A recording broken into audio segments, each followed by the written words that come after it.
Hello, my name is Danny with DREIAFacts.com. DREIA is a real estate information system where we offer you a diversity of potential deals in pre-foreclosures, for sale with equity, probates, tax delinquency, tired landlords, short sales, bank-owned properties, auctions, repairs for sale, and vacant properties. And last but not least, cash buyers and holders to create your very own buyer's list. REIAFacts.com, the deal generator. If you're thinking about becoming a successful real estate investor, look no further. Dave Dinkle is the most knowledgeable real estate investor trainer and mentor in the country. Dave's team has over 120 plus years of real experience, and they have exactly what you need to start doing business in real estate immediately. We help you make actual offers with confidence on just the second day of your training, funding 100% of the money for your deal to happen. You'll even be shown exactly how to independently close your own deals, plus work with a mentor every step of the way. Simply call the office at 305-758-3133 and set an appointment to see us in person or by telephone.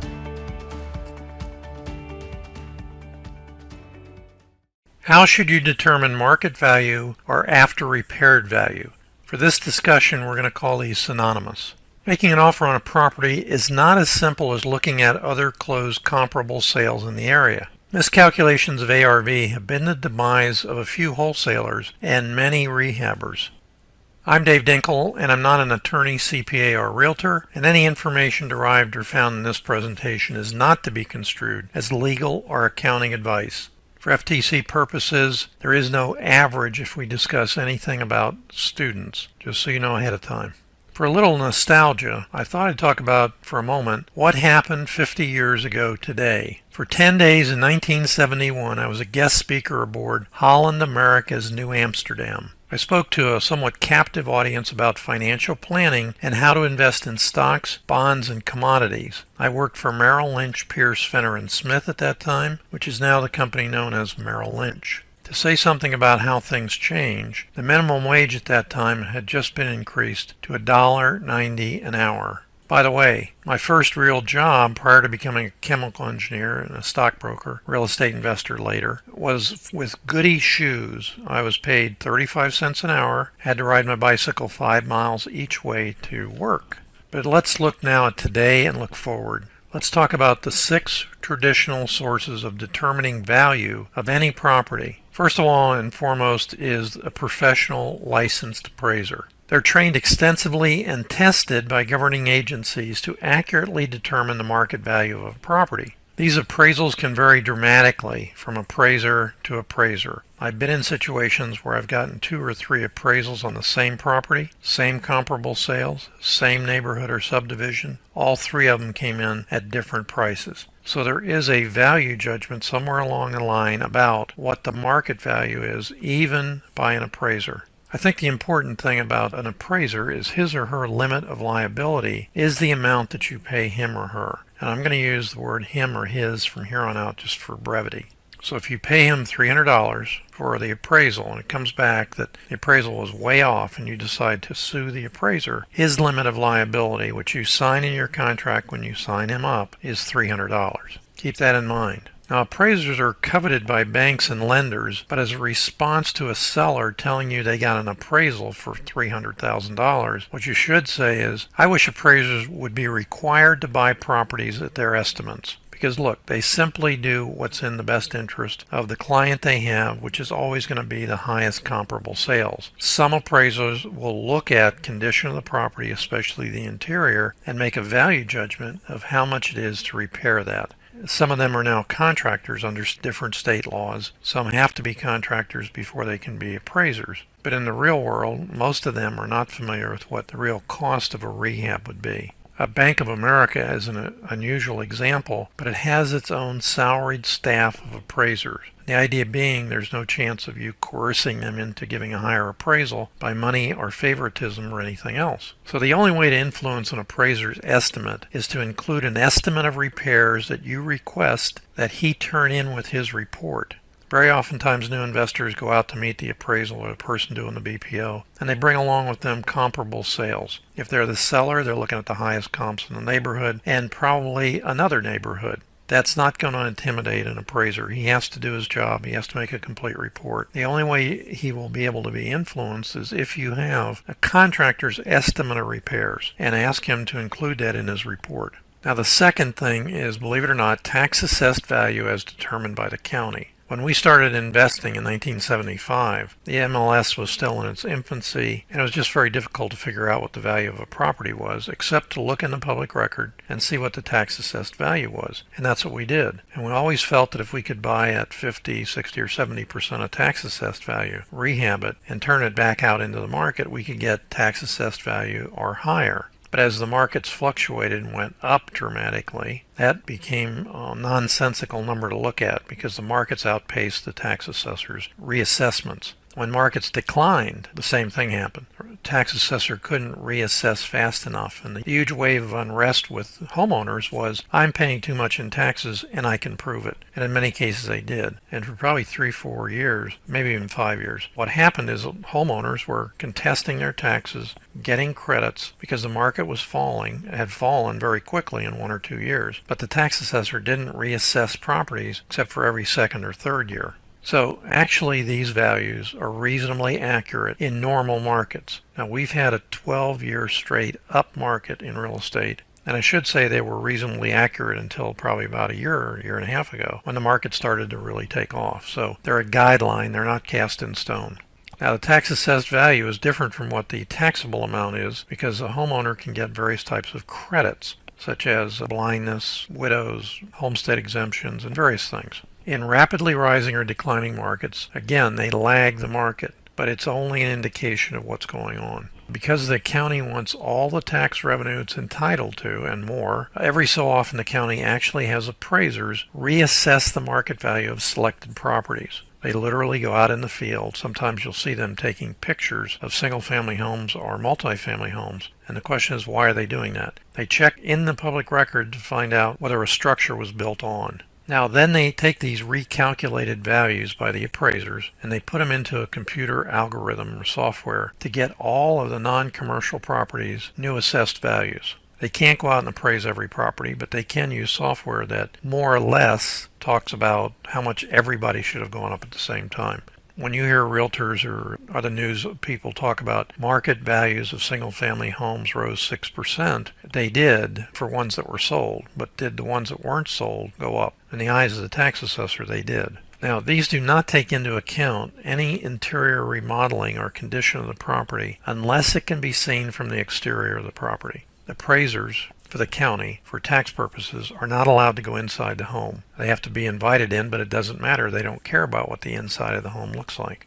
Just as a side note, and something that's very important, if you're out at a property and you're doing a rehab and a code enforcement officer stops by, he may or may not walk into the property if the door is open. But if you hear a knock on the door and you run out and look out the front window and you see a code officer's car out there and you see him knocking on the door and you don't answer the door and he doesn't know you're in there, he's going to come back. But if you tell him, you don't have the right to come on my premises, you're wrong. Not only does he have the right, the next thing he's going to do is call a police officer and they're going to come on your premises. So if you've done something wrong, you've done work without a permit, let him in your property, allow him to come in your property and plead insanity or whatever you want to plead, but you're going to get caught and you're going to pay the consequences. If you handle it as a hardball, you're going to pay more consequences. While these tax assessed values should be used as a guideline, make sure you understand whether the county is using gross or net square footage to evaluate it. Now, why does it really matter? Net square footage is everything that's under an air conditioner if it had an air conditioner, and gross square footage is everything else. Screened-in porches, garage, decks, all kinds of sort of things. And if you work with a valuation model that multiplies the price per square foot of comparable sales, it needs to multiply it times the gross or the net, otherwise you're going to have an inflated value. It's very, very important. And if you said to me, well, Dave, who uses gross and who uses net? Different counties use different numbers and different states use different numbers. And some of them use two numbers, gross and net. But it's easy to find out which is which. So let's talk about the broker's price opinion. This is probably the most well-known thing in the industry. And it's simply a value estimate done by a real estate broker. He is typically paid $40 to $75 per BPO from a lender, and it's because the lender is too cheap to pay an appraiser. Now, before a loan is made on a property, a lender will in fact send an appraiser out. As I mentioned, Bank of America has their own salaried appraisers. However, on a short sale or on an REO or on a pre-foreclosure, what the lender does is he doesn't want to spend for an appraiser yet, so he emails an agent and he says, I need a BPO on 123 Main Street and I'm paying $50. And here are the forms. And typically their forms are pretty extensive. They ask the agent to decide whether the market's going up or down and so on and so forth. That BPO can be done from the comfort of the realtor's desk. Sometimes they will drive by, but seldom will they actually go into the property. Because remember, this property is distressed in some way, pre-foreclosure, or it's going to be an REO. So they may not want to go out at all. But what they do is they look at simply the highest comps possible and they put that together for the lender. Again, I mentioned that the lender typically provides forms that need to be filled out, which require the highest closed comparable sales in a subdivision or general area of the subject property. But all of those comparable sales have to have been listed on the MLS, no for sale by owners. These price estimates rarely contain any condition information, and often the interiors of the properties are not reviewed. When we had the problem with every piece of metal inside a house being stolen by metal thieves, oftentimes a BPO would come in at full market value and the inside of the house was trashed. So if you're going to get a BPO done because you're looking at a short sale, for example, you have to say to the agent, when's the BPO going to be done? I'll make an appointment and meet the BPO person there. That's the time to ask them to submit your contractor's estimate of repairs with their estimate of price.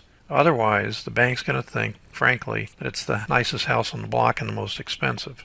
So CMAs are called Competitive Market Analysis, and these are unique. This is a report similar to a BPO. It's done by a realtor, except it includes active listings as value examples. So in other words, let's say there's 5 comparable closed sales, but there's 7 or 8 listed properties in the same neighborhood. Those prices are what I call wishful thinking. They haven't closed because they haven't been able to sell at that price. But what the agent does, he goes in and he says, here's what we have. Here's your competition. The purpose of the CMA in reality is to sell the listing agreement to the property owner. The most successful agents are the one who can make the best case for why you as the seller should use them as your listing agent. Nancy and I put a home up for sale a few months ago, and I would say the first day we got 43 or 46 phone calls from agents. Every one of them said, all I need is 10 minutes of your time. I'm not going to sell anything.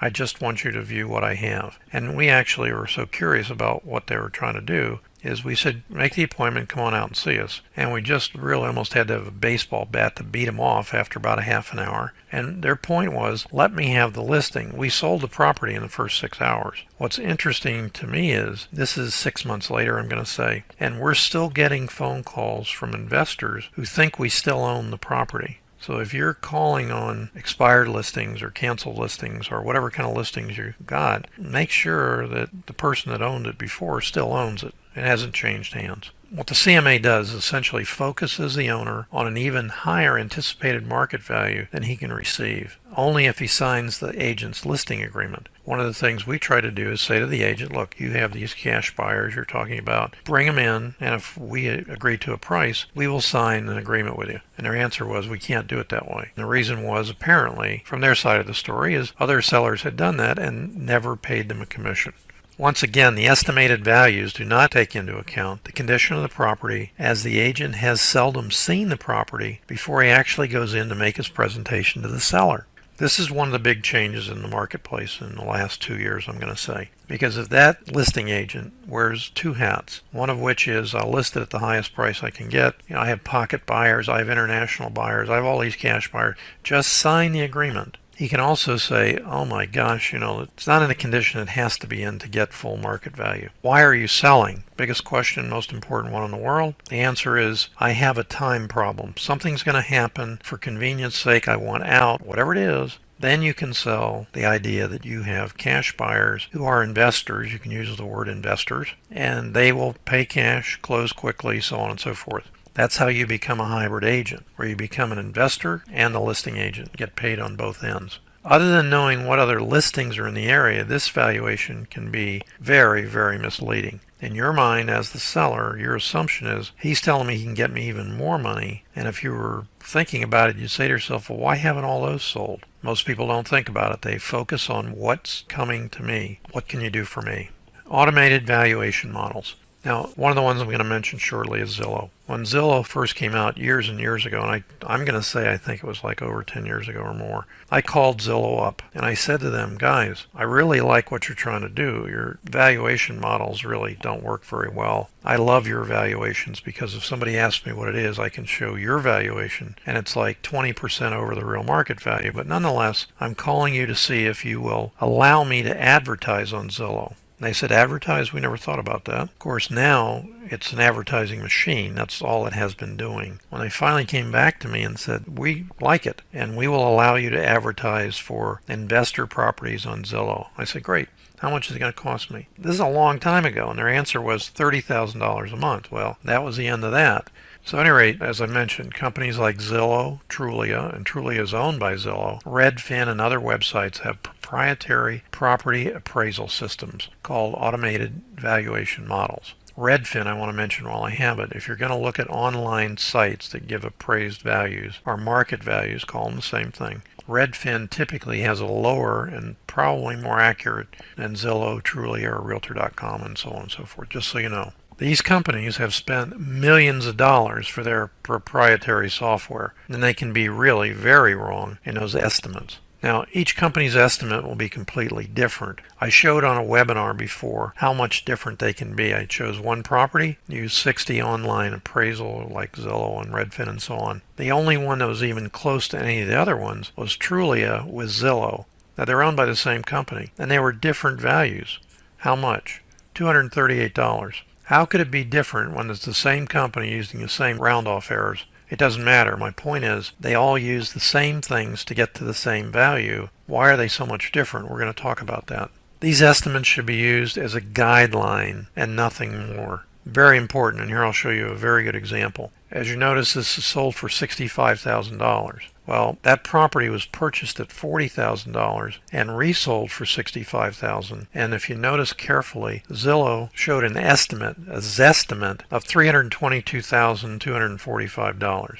And it sold for $65,000. Well, it sold in the first place to the investor for $40,000. This was about 3 weeks ago. As most of the people listening to this know, there's like a land rush now, which is typically the end of a market rise, but with interest rates so low, it could go on for a while. But it's cheaper now to build a new home than it is to buy an existing one. And new homes and ones that have been fully rehabbed are blowing away because people want to take advantage of low interest rates. And it's cheaper in many cases to get a mortgage on a property now than it is to pay rent. So the difference was the zestimate, again, was based on a completed home in the neighborhood. And this was the sale of a vacant lot. So if you're thinking to yourself, why didn't they know the difference? All of this software that they use is dumb software. They talk about artificial intelligence and things like that. The reality is it all comes down to making decisions based on the same subset of data. Here's an interesting point. One of the most well-known online home appraisals, which is Zillow's estimate, they claim that a current median error rate of 4.5%. Okay, but here's what happened. Spencer Raskoff, the co-founder and former CEO of Zillow, sold his house in 2016 for 40% less than the zestimate.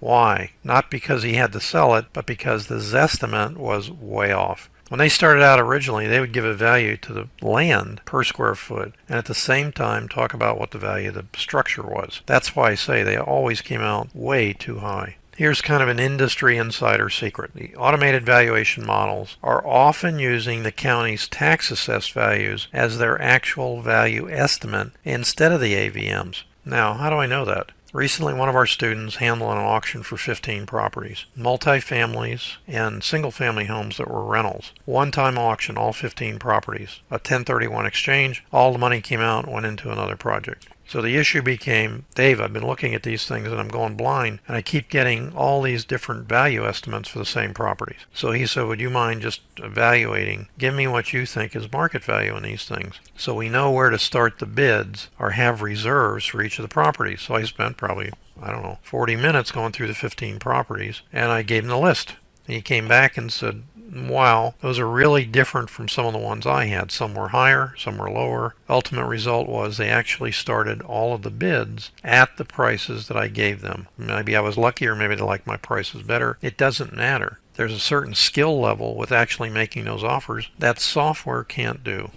So just to go through them quickly, the top 10 online property value estimating services are Zillow, Trulia, Redfin, Realtor.com, Real Estate ABC, eAppraisal, and I want to mention eAppraisal for a second. Years ago, I'm going to show it to you coming up here in a slide or something, I would do my FSBO power selling sale, and we would have hundreds of people come through, and out of those hundreds of people that would come through, they're not open houses, they're trustee ordered sales. That's what it said on the sign. So everybody coming in thought, man, I'm going to pick it up for nothing. They didn't. They overpaid for the properties. That was the biggest issue. We couldn't get appraisals after that because they were bidding against one another in a round-robin auction. But people that came in would say to me, did you get an appraisal? And I'd say, I didn't get an appraisal because I knew what was going to happen. These guys were bidding against one another. I couldn't get an appraisal for that price. So I went online and I started shopping for appraisals online. eAppraisal was one of those companies, and for anywhere from $15 to $45, just put in the property address, it would hum a little bit, come back, print out this either stupidly low appraisal or magnificently high. Of course, I'd take the magnificently high one and say, yeah, here it is, just got it. eAppraisal was one of those services that gave a really nice high appraisal.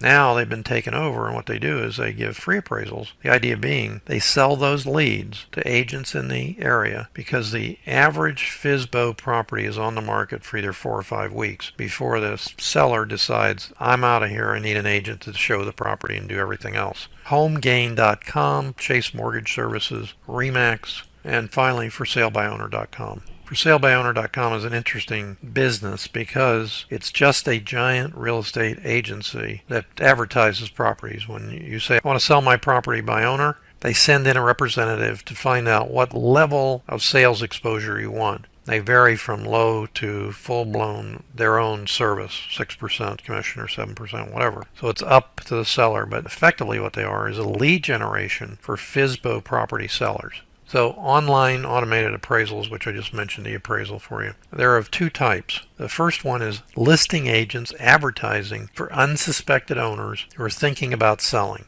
So you go on there and there's all kinds of FSBO, sell my house, I want to sell my house myself, whatever. And what they are is they're lead gen services for listing agents. And most often you don't actually get a value, but rather a call from the agent who did the advertising, and then he's going to come by and see you to sell you on his prowess of how he can do better than anybody else in the industry.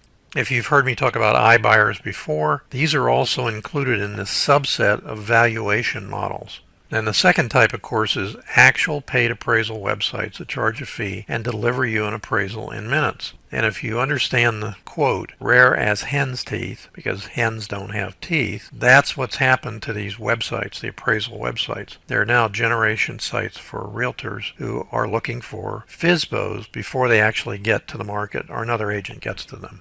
The reason to use these sites, the actual e-appraisal websites, is what I mentioned before. If you have an open house, I wouldn't suggest an open house, but a FSBO power selling system, when you do that, your prospects may ask for an appraisal because they think, I don't know what price is going to sell for, but it's going to be too high. Do you have an appraisal? The answer is, yeah, I just happen to have one here. These sites I mentioned before, harder and harder to find because everyone is giving the free estimates. How do you compete with free estimates if you charged for them in the past? What you do is you actually reverse and you say, come and get the free estimates, and they have to capture your information, obviously who you are, the address of the property, and they may even ask you that fabled question, by the way, why are you selling? So again, I'm reiterating it because I got ahead of myself, I guess. These sites actually do better by selling the leads to local agents than charging for the e-appraisal.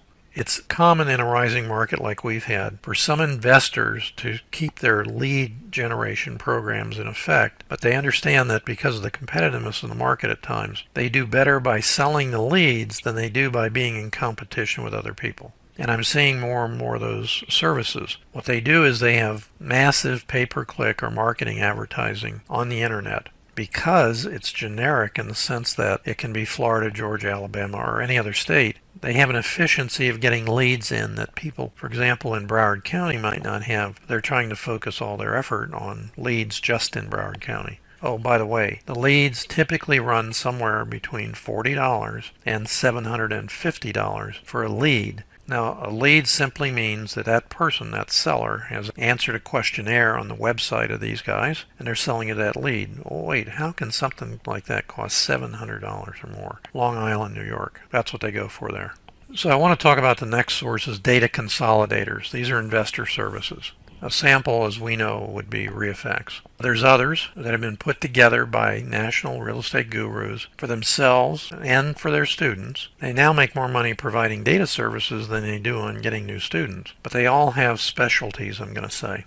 All these service providers have slightly different add-ons and benefits. I don't know of anyone that has all the benefits of every one. These features include the abilities to do mailings and postcards, skip tracing service, a CRM or customer relationship management tool, and importantly, stacking filters to find motivated sellers. If you haven't heard me talk about stacking, it's very simple. Pre-foreclosure, non-owner occupied, pre-tax deed sale, listed or unlisted. All 5 or 6 of those can be put into public record, IDX data, and you'll come up with a list of people that are facing those circumstances right now. Those are all motivating factors. Don't be misled by the fact that they should be motivated when they aren't. Many of them wait until the last minute and lose their homes because of it. The important aspect about the data consolidators is they calculate the ARV using the same comps but different calculation methods. They use one of two, either average or median price. I'm going to give you 2 examples in a moment. The software, without any human help, can miscalculate values because it is a dumb software.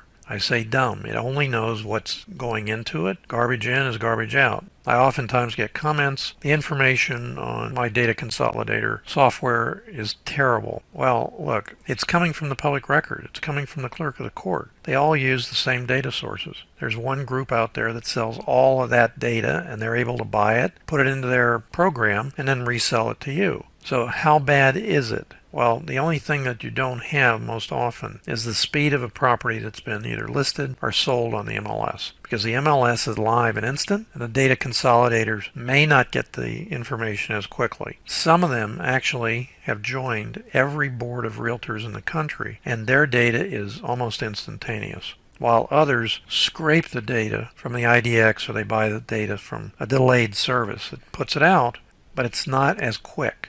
I think the thing I have to say here is if you're interested in quick data, go ahead and become licensed. But the quick data of the sale and stuff is hindsight. The only way it's going to help you, I'm going to talk about it coming up in a few minutes, is can you use that quick sale for something that you're doing? If you have a property that's listed for sale and you want to get a higher price than anything else in the neighborhood, the only way you're going to do that is to get an appraisal based on a closed comp that's already happened. It just hasn't been put in the public record yet. Again, I say this, we're going to cover this later because I'm going to show you the difference in the average and median and how much it can mean to you. And then one other thing I say is the investor offer. I also call it a Hail Mary. And why do I call it a Hail Mary? It's because I deal with investors day in, day out, sometimes in the evening, and the question becomes, how do they appraise the property? How do they know what after repaired value is? And believe me, it's a Hail Mary in many cases. Sometimes I'll get an answer that says, REIA says that the market value is $245,000. It has to be. Why does it have to be? Because REIA says that. REIA by Francisco, the owner's own admission, is probably 95% accurate, which in the realm of data isn't bad. Is it perfect? Can't be. Absolutely can't be. And the reason being is when you look at closed comparable sales, they can be in other neighborhoods. They can be of many different qualities that are not apples to apples on the comps you have. We're going to talk about those. Simply because too many investors check only 1 or 2 sources and don't agree with anything else that's lower in value. What do I mean by that? They come to me and they say, I want to do a hard money loan on this property. I'm able to buy it for $70,000. I know it's worth $350,000. Oh, okay. Why? Well, because look at this comp. Now, that comp is on the other side of the street where every home is $350,000. On your side of the street, in that subdivision, every home is less than $80,000. Yeah, but it's just across the street, and well, it might as well be in another state. It's not going to happen. So what you need to do if you're going to have to use the market value or the ARV, mostly because you're going to be a rehabber, you need to be accurate about what you think the real value on the resale is going to be. We're going to talk about that in a few minutes.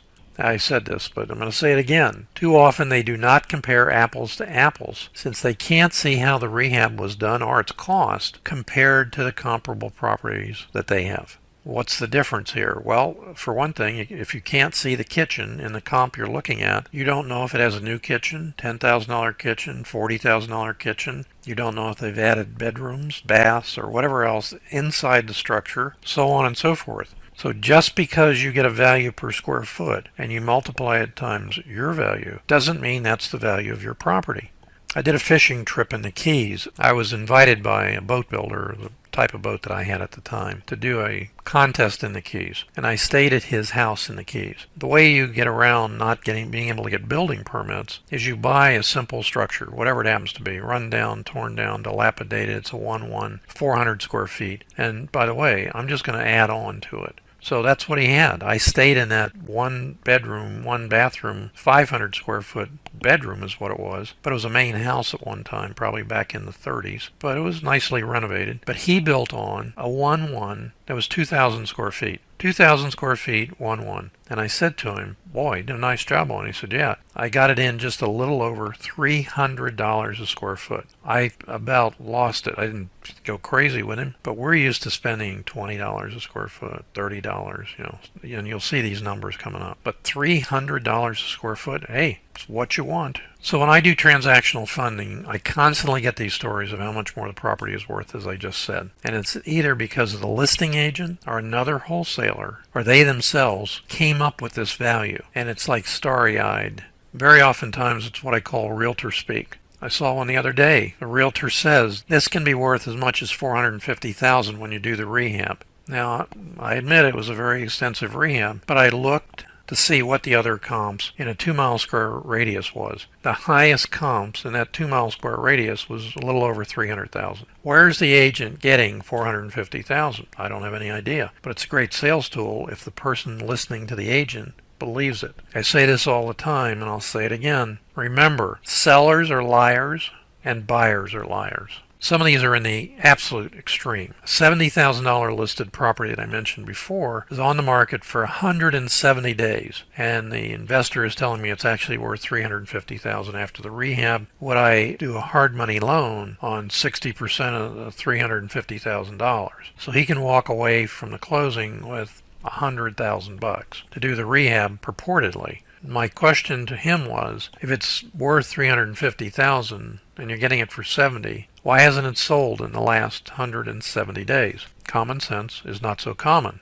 You would think that after 170 days, somebody in the business that's a rehabber or an investor who's local to that area would certainly have gobbled it up. What happened? It wasn't worth the $70,000 or it would have been sold. One thing I like to look at is the price history, and more importantly, see how many times it was actually pending a sale and didn't close. That's very telling of the price. You can get the pending sale history on Zillow or Realtor.com. I'm not sure if Realtor has it, but Zillow typically has it. But it's very telling about whether or not that property is everything that's being sold as. The result is simple. If they can't re-wholesale it or profitably rehab it, the deal dies. How long do you wait for the deal to die before you reduce the price? One of the students in Central Florida got a property under contract. He made an offer at $74,000. He came back to me and said they accepted my offer. It was listed for $120,000. Yep, had been listed for $120,000 for 2 years. They finally went down to $115,000. Why? Well, every time there's a price decrease or a new listing on the MLS, it triggers autoresponders. I don't know if that's the reason he looked at it, but when I looked at the property, it wasn't worth anywhere near the $75,000 that he had offered, so he had to pass on it. It was a property built in 1928 that probably had been abandoned since 1929 in pretty bad shape. The other possibility is the investor does the rehab anyway instead of giving up the property, and the rehab doesn't work because he assumed the after-repaired value was something above what he could actually get. I'll talk about the other things that go wrong in rehabs in just a moment. So what do these evaluation models have in common? Very simply, they all look at closed, comparable sales. The idea being if it can close, then somebody's willing to have paid that. I once got a phone call from a guy in California, and he said to me, "Will you buy my home?" I said, "Well, tell me about it." He said, "Well, you don't have to pay me anything." I said, "What do you mean? What's the story?" He said, "Well, you don't have to pay me anything. As a matter of fact, I have 3 of them." And what had happened is in one of the very nice neighborhoods of Fort Lauderdale, there was some rundown properties, a number of them. These investors moved in, bought the properties, went out to guys like this unsuspecting and said to them, look, here's the deal. We own too many properties, can't get any more credit. What we'll do is if we can use your credit, we will pay you $15,000 at closing. And when we sell the property, you're going to get 20% of the profit. Properties are going up like crazy. Here's our history of what was fictionalized, but nonetheless, he bought into it. They closed on it. He got his $15,000. What he didn't understand is he actually signed a deed in the package of materials that he was signing. HUD statement, so on and so forth. And the deed went to them. So now they were on title. Their agreement further said that don't have to worry about the mortgage you're going to have on the property because we're going to rent it and we're going to use those rental payments to pay the mortgage. So you'll never go into default. So why was he calling me? Because he went to buy a car. And when the guy ran his credit, he said, you know, you're in foreclosure on 3 properties. He called me and said, please just take them off my hands. And what that turned out to be was they owned 14 other properties the same way. It was a giant scam. I think one of them got 20 years in prison, but it wasn't long enough for what all the damage they did. The properties are within a given area or neighborhood. The best, obviously, are in a subdivision or same neighborhood, not crossing into other boundaries. The easiest are condos. They're all in the same building, and they all pretty much trade at the same price within a specific time period. In other words, the comparables go back to usually 3 months on the minimum to as much as 1 year. Comparable square footage, plus or minus 10% of the subject property you're looking at. That's a variable rate. If you can't find comps, you can change that to plus or minus 25%. The idea on shifting these parameters, going back less time, subdivisions, square footage parameters, you can't find a comparable sale. So what do? You start tweaking the guidelines and the parameters to get a square foot number that you can multiply times yours, which can really be very misleading. Comparable beds and baths, you'd like to see a 3-2, comped against the 3-2, so on and so forth. Comparable lot size. I get this story all the time. I have a double lot. Okay, what you need to do is ask the question, is the house in the middle of the lot or is it on one side of the lot where you actually have 2 lots? If he says it's in the middle, in his mind that means, boy, do I have a big yard. In my mind, what that means is, boy, do you have a lot of lawn maintenance. And that's it. Can't do anything else with it. But if he says it's on one of the lots and I bought the other lot separate, whatever, now you have the opportunity to buy it's oftentimes one folio number now, and then split the lots at the sale. And you'll have whatever your profit was on the single family home, you can then make another profit on the second lot where a developer will come in or a contractor and build on it. Comparable age. This is one of the most misleading parts. When any of the data consolidator services look at the properties, they don't look at the age of the property. So you can have a 1929, what we call stick houses or frame houses, compared to a 2011 concrete block house because they're the same square footage. But obviously they're not the same. And more of these parameters you can customize. You can go crazy customizing all sorts of minute parts of what your subject property is looking like compared to the other ones. People spend hours doing this, and the value of it is virtually zero. I'll talk about why coming up. What you don't see with these comparables that you're playing with is the remodeling job that's been done by a rehabber, and the question is whether or not he actually made money. There's a misleading guideline I see gurus use all the time. The average investor on his rehab makes $62,000 by this government statistic. The statistic says that an investor bought a property at $200,000 and then sold it for $262,000 on average over and over again. How many of those actually made money on the rehab? Some of them did not, probably a third, believe it or not. And of the other 2/3, how much did they make? They had to put some sort of cost into the property to rehab it. So that's very, very misleading. So here, if you're going to go and look at comps where they're in the same subdivision, you sort of got them narrowed down. Look for any of them to check and make sure if they had been listed before. Is there any pictures online? The property that Nancy and I bought 2.5 years ago happens to have the same pictures on it from 2.5 years ago. And every once in a while I'll see a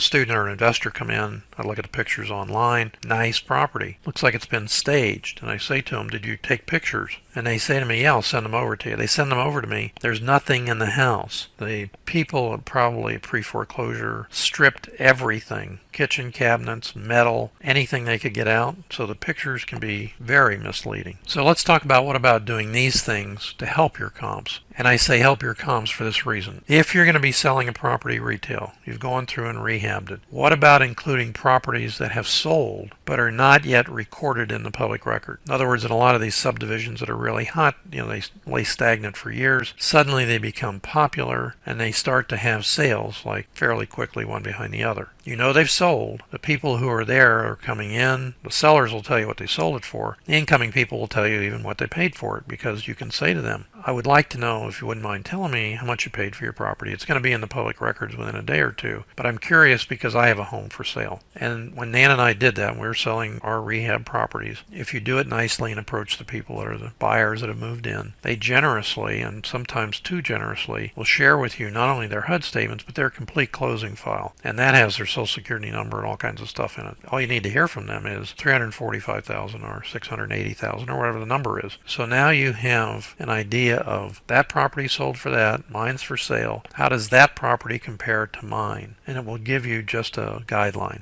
What can you say to a buyer? That property down the street sold for $345,000. You're going to see it in the public record. It's not as nice as mine, so that's why I'm asking $375,000. Remember also that as property values have gone up as much as they have and as quickly as they have, if that buyer says, I'll take it for $375,000, that's the good news. The bad news is if he says to you, I'm getting a 100% VA loan or 95% something else loan, you're not going to get it financed in most cases because you can't get an appraisal based on MLS closed comparable sales. That's the parameter that lenders that are federally licensed have to go through. They can only take certain comps. They can't do FSBOs.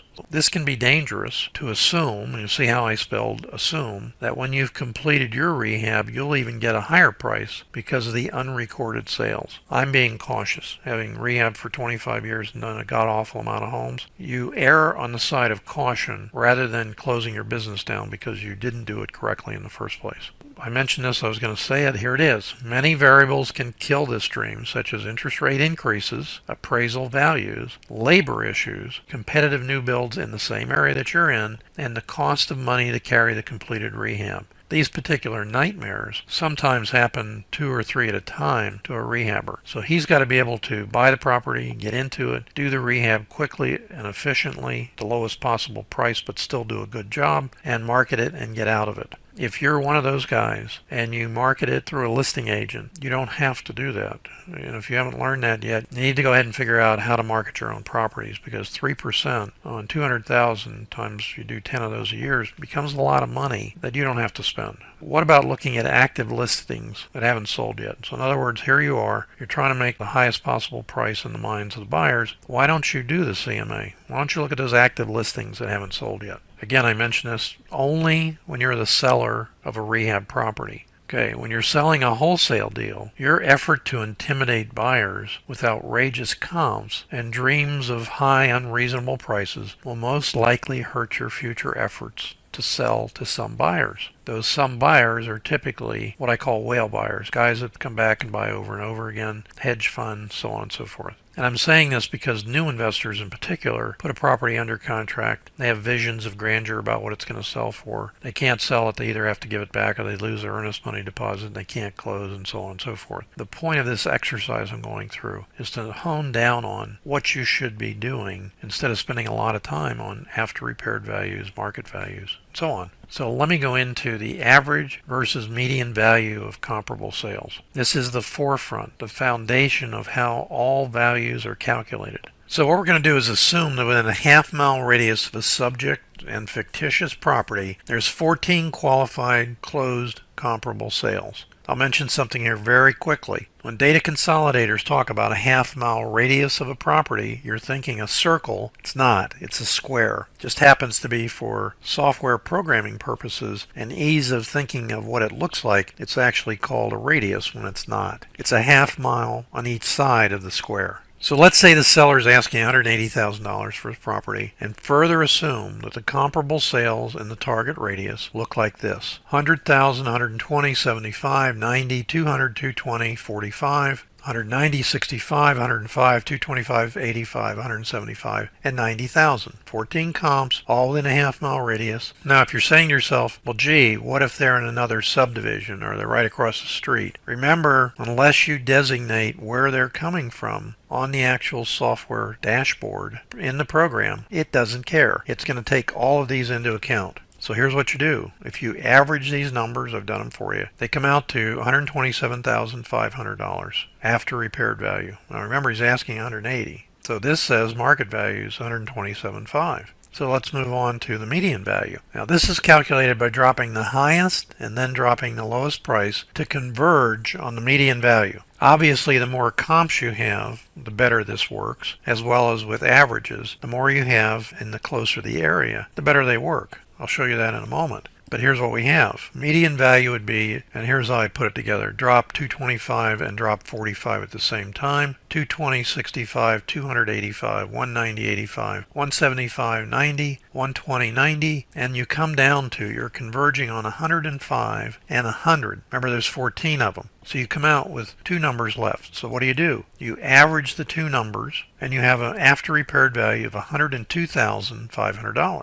Which one's more accurate? Well, the computer software doesn't know any better. So if you're using a median value data consolidator, that's at least closer to what the guy's looking for. If you use an average, it's going to come out significantly different. Could be higher, much higher if you have homes that are in the 500,000 or 600,000 in this layout. But let's talk about accuracy. So here's what are more dramatic in terms of comparable sales. 7 properties at 300,000. Now again, half-mile radius, 7 and 7 of the properties that are 100,000. So your final average price would be 7 at 300, 7 at 100. Average them together, you got a $200,000 market value. But there's no homes for $200,000 in the $100,000 side. So your data consolidator is saying $200,000 for the home you're making an offer on for 100 or less. Now, this is what I just said to you, but again, there's no homes on one side for less than 300, guarded gated community, and none on the other side for more than 100.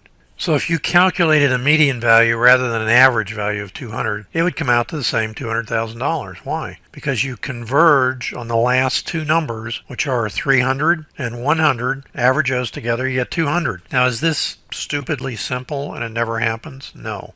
Ironically, it happens more often than you would believe. Here's where the art of valuing a property comes into play. The investor has to hone down on the subdivision where the subject property was and then compare apples to apples. Sounds pretty simple, right? But remember, most investors who go in to make offers are not looking at subdivisions and so on. They're looking at the bigger picture. My software said this, make the offer as a percentage of that or as a maximum allowable offer, or whatever method you're using. And in fact, it could be very much wrong to begin with. Why don't we compare it to the listed price? Because the listed price can be even worse. Many agents will sell the concept to the seller, will list it high, and all we have to do is drop the price until somebody buys it. That sounds good, but in the real world, dropping the price taints the property because every time the price is dropped, it brings the autoresponders out of the woodworks for a price reduction, so new agents can come back and look at it for their buyers and so on. So it's actually a place to look for deals because they're getting more motivated. But if they started the listing price well above market value, it's not going to help anybody until it gets to a price where it'll finally sell. I said this, or I alluded to it before. The micro comparison of comparables can only be done if the investor can see what the inside of each property looks like. And that's unreasonable in most cases, unless it's been listed on the MLS recently. For example, one property has the original mid-century kitchen and baths and sold for $250,000 in a specific subdivision, while another property with the same square footage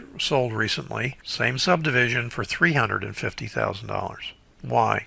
Well, simply because the $350,000 property had been rehabbed. Oh, that's, gee whiz, Dave, that's pretty obvious. The updates on the $350,000 property could have cost $150,000. Just because you see the pictures on the MLS, Realtor.com, you can't tell how much money that investor put into the property. You can tell, however, how much he paid for it. What the investor sees is the $250,000 property with an after repaired value of $350,000, but not realizing it may cost him $150,000 to do the same updates or more. The investor buys it with starry eyes and puts only $100,000 into it because he's running out of money and finds he can't sell it at $350,000. Why am I belaboring this? As you know, my thing is wholesale, wholesale, wholesale. It's very simple. I see too many rehabbers that go belly up after their first, second, or third property. And I'm trying to say to you, if you're going to do this, do it right. The result on these could be a solid loser. There's one of my students who is a very successful wholesaler and a very unsuccessful rehabber at the same time. He uses his gains in wholesaling to offset his losses in rehabbing. And if you're thinking to yourself, he must be stupid, he's not. He's pretty smart. But he just does not have good luck rehabbing because he doesn't, for whatever reason, it doesn't work for him. He actually hired a consultant, a management consultant. He came to me after the fact and he said, I paid this consultant from Tampa to come over and look at my business. And for $10,000, he told me I need to stop rehabbing. And I said, I told you that 2 or 3 years ago when you started rehabbing.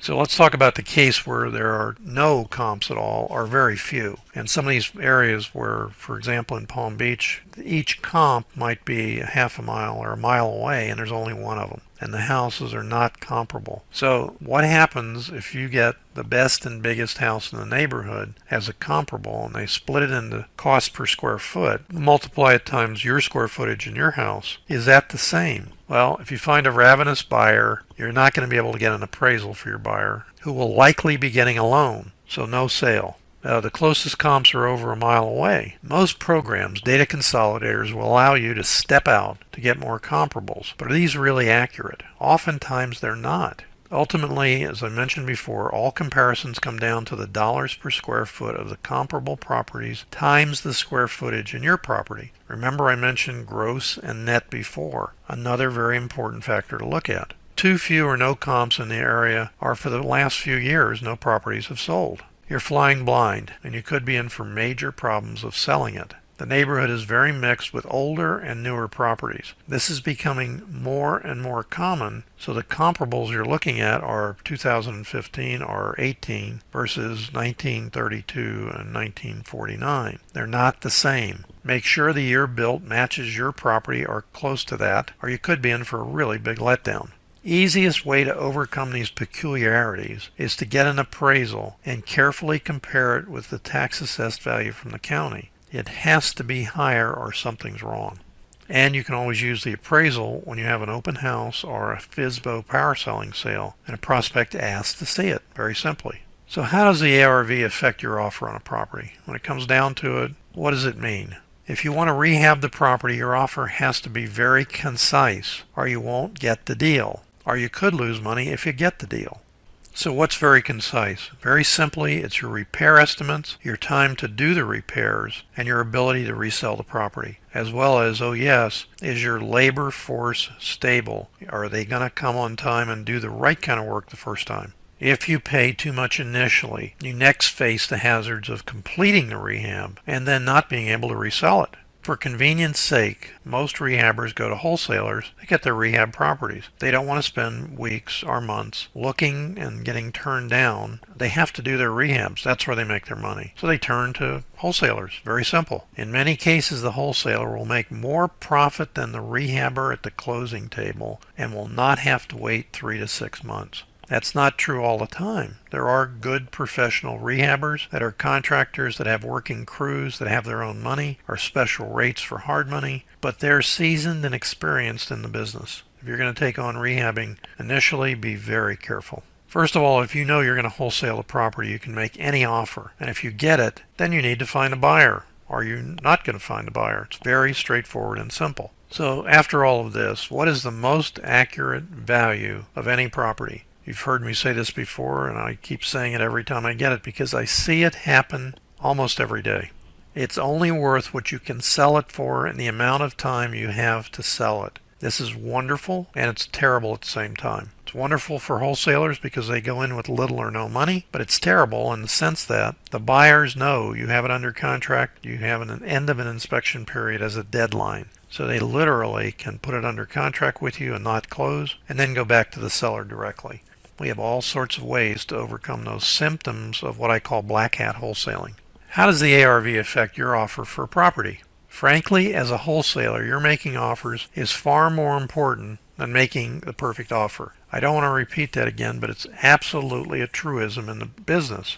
If you're spending your time trying to find the perfect offer and not making offers, you're never going to get a deal. If you make offers, as stupid as some of them can be, or as low as some of them can be, you will get deals eventually. You may get very tired, you may get very frustrated, but there will come a time when you hit a deal. The issue with doing it properly is to be able to reproduce it and have a consistent income, rather than wild swings, so to speak. So there's two ways that wholesalers work. The general wholesale offers are made either too low, they're going to be rejected, or too high, where they're going to get accepted in many cases. Too low means the offer is a safe percentage of market value less your estimated repair cost, and it's designed to be rejected. That's the bottom line. For you people who have never done this before and you're saying to yourself, well, that's stupid, you're never going to get one, 95% of the deals that our students do come doing exactly that, so you know ahead of time. That's where they get their deals. Listed deals. Many gurus will tell you there are no deals listed on the MLS. Too high means you offer close to market value, knowing you can't possibly resell it, and you go for a price reduction later. That's how most wholesalers do it, whether it's listed or not listed. Offer too high, get it under contract, don't worry about it. Now what happens? They don't close because they may not get a price reduction. That's wonderful for wholesalers who offer too low. Why? Because now they've spent 30 days trying to get a buyer for it, trying to get a price reduction. They cancel the contract. Now you have a more motivated seller, more motivated listing agent, and then you come in. And ultimately you can be the last man or woman standing to get the best possible price that you can get. This too high an offer strategy is exactly what boiler rooms of investors and iBuyers are doing, including OfferPad. They go in, they know they're not going to pay that price, or they're not going to go to the closing table. OfferPad, for example, has a 10% acquisition fee, a seller's agent fee, and then they come up with the rehab fee, which can be any open number. So when they go in and they offer close to what market value is, because they've determined market value, they know when the seller accepts their offer, they're not going to go away without a profit, or they're not going to continue and they'll cancel the contract. Let's look at the three most asked valuation questions that I get. How do I make offers on multifamily properties? How do I make repair estimates? How do I calculate an offer for raw land?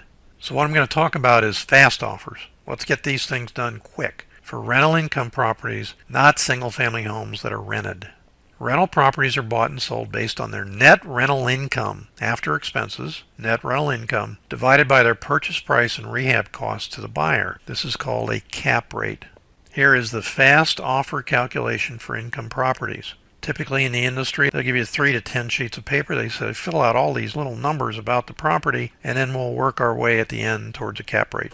I remember one landlord telling me he had a 23-page Excel spreadsheet that he used to calculate the perfect cap rate. My answer is that's great until you have a repair. Then your cap rate's going to change because now you have more money in the property. But let's do it so you can make money by buying and wholesaling rental properties. All that's needed is the gross monthly rental income, or GMI. Dave, wait a minute, this has 3 units, but one of them's not rented. Okay, we need the gross monthly rental income assuming they were all rented. So make an assumption about what the rent should be. Well, Dave, the rents are way below market value. What I want you to do is calculate what the rates are now, not what your expectation is the seller is telling you they should be. What is it now? Next, you choose what I call a divisor factor, which when divided into the gross monthly rental income will approximate the cap rate and reasonably accurate. If you're off by 0.5%, 1%, 2%, it doesn't matter. This is a fast offer calculation. You make that offer to a landlord, $320,000. He says, are you kidding? That's ridiculous. And your response is wide-eyed, gee, what were you thinking? My partner's the one that made the offer. So example, a quadplex yielding $4,000, gross monthly rental income, not taking into account taxes, maintenance, management fees, anything else, $4,000 a month gross income. If we divide that $4,000 by a factor of 1.8%, that's approximately a 15% cap rate, or an offer of $223,000, fast offer, boom. That's how long it takes you to do it. Now if you say to me, Dave, how did you get the 15% cap? I've said this before in meetings. Nancy and I have owned over 1,000 rental doors. 1,000, but never for more than 1 day. I wholesaled every one of them. To be able to come up with a method of fast offers, this is what I did. To be able to say, here's the offer. Now, I'm going to show you that this is an actual example. So if you divide that $4,000 by 1.8%, not the annualized monthly rental income, not all these things the other guys do, just the gross monthly rental income, I would make a fast offer of $223,000. Now, I have it under contract and I need to go sell it. What's the cap rate that's effective in the market now? It's 9%. A lot of guys would kill for 9%. If I divide 400,000 by 1.2%, that's a $400,000 offer price. That's my asking price. That's my listing price. How realistic are both of these numbers? I'm going to show you a recent example and tell you that this same thing happened to a student a year and a half ago. These same numbers, okay, except it was $399,000 instead of $400,000. What happened is I've been on a campaign, and the campaign basically goes like this. Because I do transactional funding and I see these properties come in, first-time investors, they have a property under contract and they say, I have a buyer, he's offering me $280,000. I have it under contract for $220,000. What do you think? And I say, I'm not here to think. What is it? Well, it's a fourplex yielding $4,000 a month income. Everyone's paying. He's rehabbed every unit. And he said to me, I will not take less than $220,000. What do you think? I said, get the contract signed. Oh, there it is, fast offer. My offer would be $223,000. So he said, okay, you sure? I said, look, I'm doing the funding for it. So he said, there is one problem. He said, my buyer had to go into the hospital and he's not coming out for 10 days. Would you carry the property as an extended transactional funding for 10 days? And I said, I don't do that. But because you have it, let me see it. So I looked at it. These are solid brick, 2 duplexes on the same lot right next to one another in mint condition virtually. So the question is, why is the guy selling them for $220,000? It doesn't matter. The guy said he wouldn't take a dime less than $220,000. So I said to the investor, get the contract. So we closed on it. What happens 10 days later? The investor that offered him $280,000 comes out of the hospital and says to him, I drove by the property, I'm reevaluating my offer. I can't pay you more than $240,000. Now, he knew that the investor paid $220,000. He knew that the investor would have to close or he'd be carrying that property with hard money, whatever else. And he figured, go back and ask for price reduction. So he had not signed a contract with that particular end buyer. So he said to me, what do I do? And I said, here's what you do. I told him how to sell that property. And ironically, when you listen to this video, we will have closed on it the same day at $340,000. Is that a good deal? That's a 100-pounder. Those are life changers. If I had not been the transactional funder that carried that property for him, he would have simply have gotten a $20,000 spread less his closing cost. What I was saying about my campaign is when I see some of these deals come to me, what I've been doing is partnering on those deals, getting in there, closing on them, carrying them, and making those things into much larger profits than the investor would have ever seen otherwise. So let's talk about fast calculation of repair estimates, because you're not going to be able to go out and get a contractor or handyman to come in, look at the property, and go through all that. The only reason to do that is to get a contractor's estimate of repairs, which puts into the property high-end stuff, like impact windows, high-end kitchen, so you can go back to the seller and ask for a price reduction.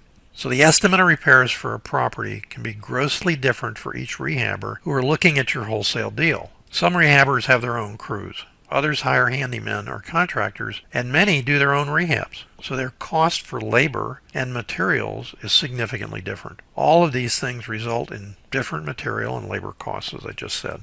Don't try and convince a buyer that the rehab cost will be a certain amount of money, because you're setting yourself up for a liability, and it may not come in at that price. It may come in much, much higher. Your buyer will likely come back to you after signing your contract with these words: we looked at the repairs closer and we need a lower price. What is that? They typically tell you that very close to the closing, sometimes the day before. Well, it typically strikes terror in most wholesalers' hearts, because what do I do? Well, you can't find another buyer before closing. You don't have the money to close on it sometimes, most every time. So what do?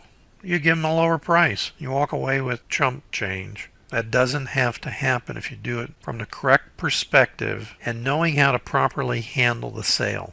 Now, you can refine these general estimates that I'm going to give you, but they're what I call fast and furious. And remember, your buyer is going to do his own anyway. So it doesn't matter how much time you put into him, how much money you put into him. Your end buyer is going to come back. Some of them will know they can do it for a lot less. Many of them will tell you it's going to cost them a lot more just to get a better price from you.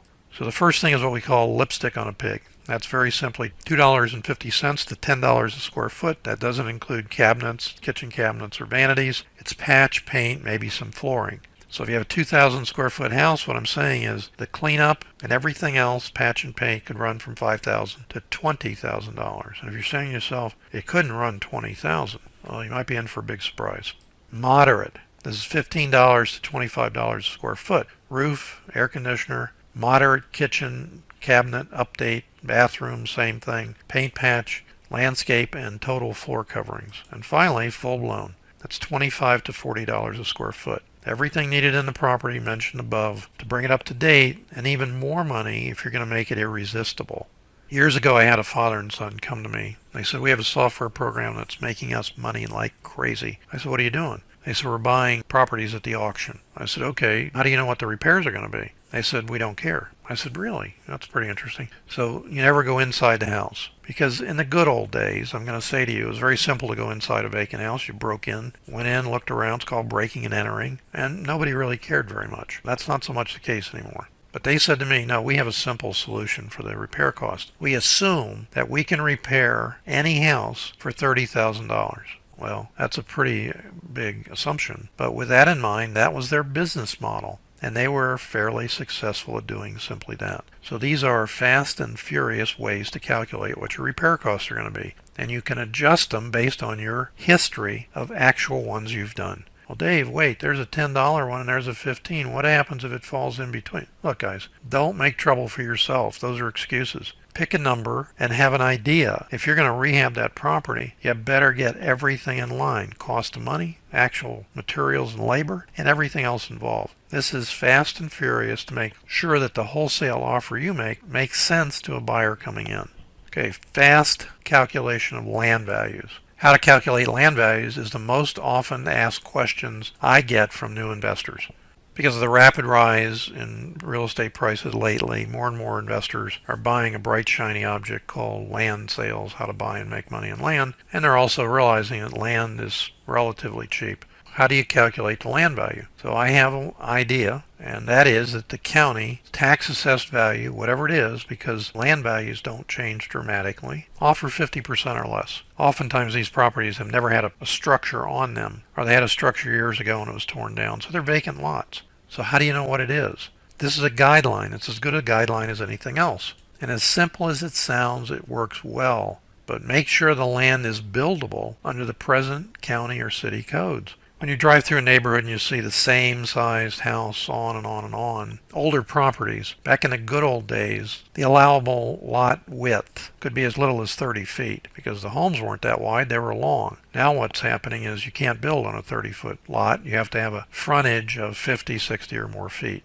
So what do you do with that unbuildable lot, so to speak? Well, if it's not buildable, as I mentioned with old downtown lots, particularly, the only buyers you're going to get for that property are the property owners on either side and behind the lot. And the way you do that is you get it under contract, go to the one on the left and say to them, bought the property next door, I'm looking to sell it. I've talked to your neighbor already, he's interested, but do you want to own a second lot to improve the value of your property and get the two neighbors competing against one another? Or don't close on it because you can't get rid of it.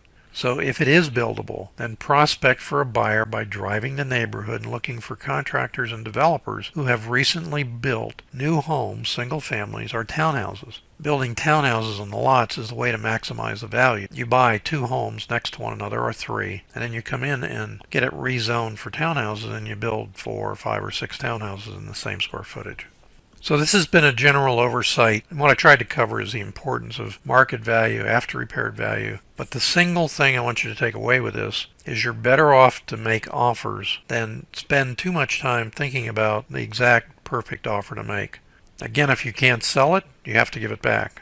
If you make an offer and it's been approved, then you've offered too much. Even if you're sitting with a homeowner across belly-to-belly presentation, you make an offer and they say okay, it's not done. You haven't gone to closing yet. We just had one with a student where he made an offer on a probate property, half the probate property, for $35,000. Now, it's a $275,000 property, but there's 2 estates. He bought half of it for $35,000 before the contract was signed and before the closing that we went through. He asked the seller for a repair credit. He got another $10,000 off. So he bought half of the property worth $250, $270, somewhere in there. It depends on who's doing the evaluation, for $25,000. I'm Dave Dinkle, and I want to say thank you for joining us tonight. And I have this simple question you've heard me say so many times. Why not you? If you're thinking about becoming a successful real estate investor, look no further. Dave Dinkle is the most knowledgeable real estate investor trainer and mentor in the country. In fact, many of the thousands of success stories you'll ever hear about owe their success to Dave. Dave's team has over 120 plus years of real experience, and they have exactly what you need to start doing business in real estate immediately. If you want to become a real estate investor, you face an enormous task. It's never just about getting deals, but rather it's about finding a mentor who is reliable, affordable, and most importantly, experienced enough to show you the right way to secure the best transaction. Our program has been called America's most successful mentoring program, having produced 3 national and 5 local real estate gurus. Want to know why? First is our Quick Start commitment to your success. With Quick Start, we help you make actual offers with confidence on just the second day of your training, funding 100% of the money for your deal to happen. You'll learn the trade secret prospecting techniques right from the start, something that have made our students very successful, plus work with a mentor every step of the way. From the very start, you'll even be shown exactly how to independently close your own deals, so you can make even larger profits going direct seller. How's that for a great start? You have all the support that you can imagine. You will never be alone. They tell you everything that you need to learn, and do what they tell you to do. Our second method to success is called cash flow to independence. Cash flow strategies such as wholesaling can get running momentum right away, while we continue to mentor you on rehabbing and 10 other profitable niches in the real estate market, including commercial and multifamily transactions. We'll joint venture with you on your deals and sell them with our over 8,000 contacts email list. With this strategy, we average over $21,000 on our wholesale profits and get over $35,000 on many rehab deals. While this is happening, we also focus you on building a giant buyers list so you don't have to split deals with anyone. We want you to become the money machine and achieve your own personal dreams. I absolutely, to this day, keep in touch with DREIA just because Dave always has an answer for something, always. He can always answer your questions, and he's always available 24/7, literally, and he will call you back all the time. Finally, our ongoing mentorship and education. As we've always done, you'll have your accountability partner's phone number for access when you need us, weekly webinars with questions answered, and updates on market changes for students, and the priceless motivation of learning hands-on, with complete support and success results coming from your peers. Now you have a chance, just like many of our students, to move into a millionaire or multimillionaire status. The choice is up to you. Don't hesitate. Our mission statement is to help people achieve their personal dreams through real estate investing.